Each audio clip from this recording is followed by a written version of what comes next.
The Lord Devils, official merchandise starting 11. Order sekarang, klik link di deskripsi. When they're down, when they are terrified,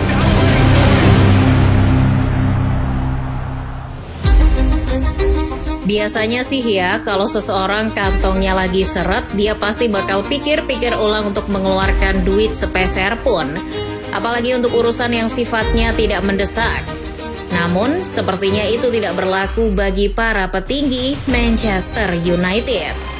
Setan Merah baru saja menyiarkan kabar untuk menyegerakan pembangunan stadion pengganti Old Trafford. Visualisasi 3D dari New Trafford sudah diunggah serentak di semua kanal media sosial United pada 11 Maret 2025. Ini menandakan kalau ambisi Sir Jim Ratcliffe untuk menghadirkan rumah baru bagi United benar adanya. Berita ini seketika memunculkan tanda tanya di benak penggemar United. Bagaimana tidak, juara 20 kali Liga Primer ini tetap bersikeras mendirikan stadion anyar saat kondisi keuangan mereka sendiri sedang kritis. Dari mana duitnya? Kalau diibaratkan, langkah Ratcliffe ini bagaikan Soekarno yang kekeh membangun proyek mercusuar, padahal keuangan negara lagi cekak. Lalu dari mana dana yang nantinya digunakan United untuk membangun stadion baru? Benarkah akan meniru langkah Tottenham Hotspur dengan mengajukan pinjaman?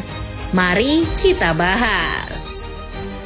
Tapi sebelum itu jangan lupa subscribe dan nyalakan lonceng notifikasinya agar tidak ketinggalan video terbaru dari Starting 11 Story. Wembley of the North. Itulah sebutan yang disematkan oleh Sir Jim Ratcliffe pada proyek stadion baru punya United. Bila nanti sudah berdiri tegak, stadion ini akan menjadi yang terbesar seantero negeri tiga singa melampaui Wembley. Ya, New Trafford didesain dapat menampung sampai 100.000 orang. Bandingkan dengan Wembley yang sekarang berkapasitas 90.000 kursi. Melansir dari BBC, United telah menggandeng firma arsitek ternama Foster & Partners untuk merancang stadion baru mereka. Jika melihat dari video promosi yang ditayangkan di media sosial, stadion baru nantinya dilengkapi dengan semacam payung yang disangga oleh 3 tiang yang digambarkan sebagai trisula.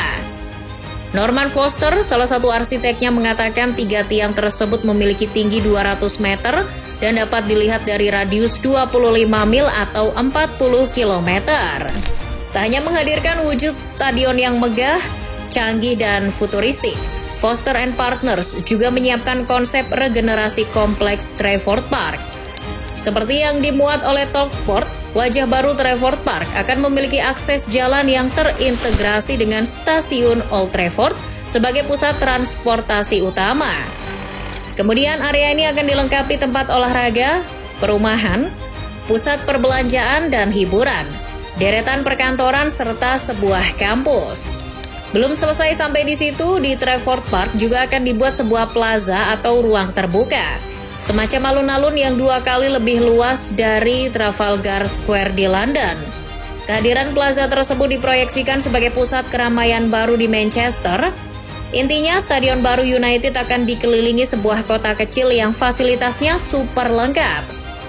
Sebagai destinasi wisata baru di Manchester, regenerasi Trafford Park diperkirakan akan membantu meningkatkan perekonomian bagi Inggris hingga 7,3 miliar pounds per tahunnya. Belum lagi area ini disinyalir dapat menyerap hingga 90.000 lapangan kerja baru.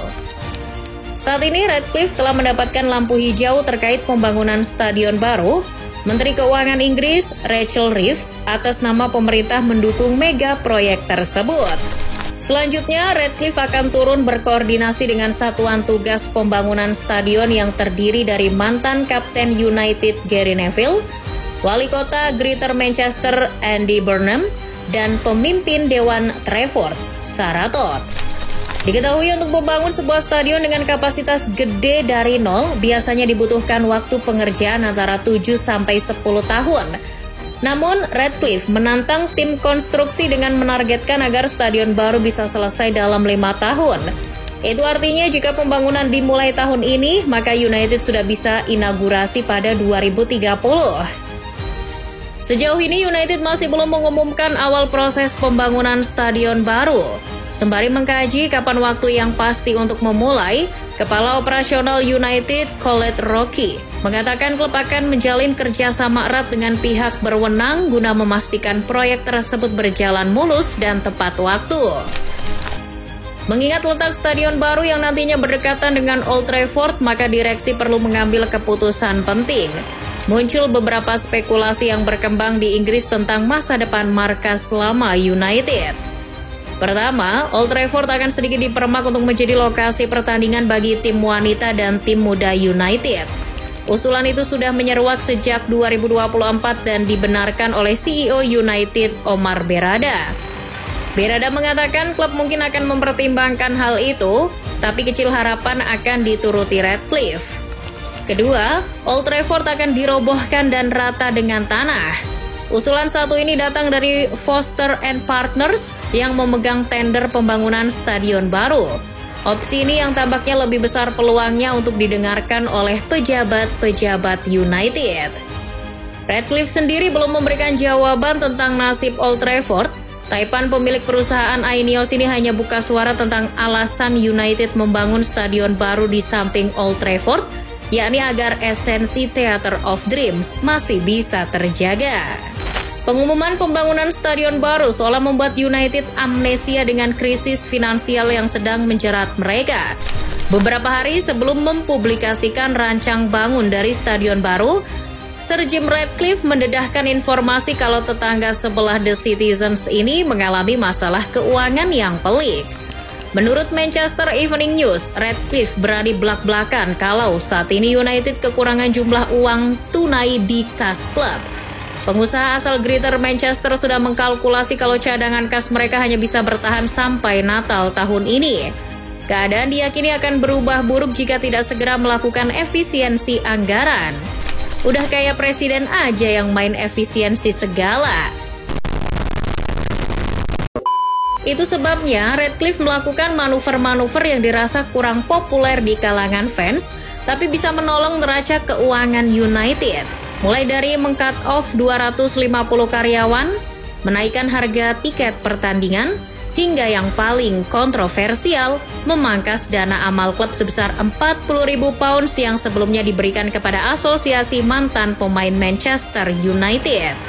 Semua itu dilakukan karena saat ini United dikabarkan sudah mencatat kerugian fantastis sebesar 300 juta pounds dalam kurun 3 tahun ke belakang. Belum termasuk dengan utang klub yang bikin geleng-geleng kepala senilai 1 miliar pounds. Ratcliffe jelas tidak mau boncos lebih banyak saat mengurusi United.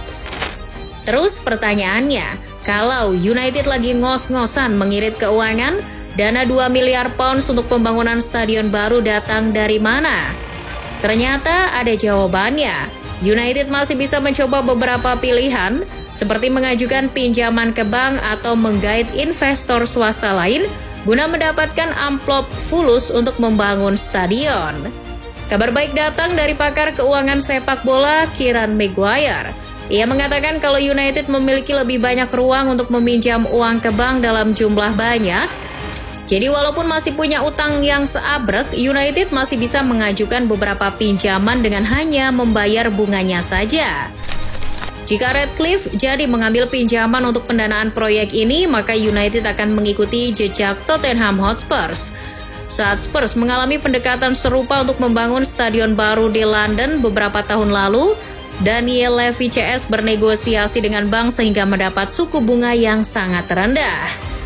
Bunga yang diterima Spurs memang bertambah dari 12 juta pounds pada musim 2016-2017 saat terakhir menempati White Hart Lane menjadi 46 juta pounds pada 2022-2023. Meski begitu, di periode yang sama, pendapatan dari hari pertandingan mereka meningkat sebesar 72 juta pounds dan pendapatan komersial sebesar 155 juta pounds.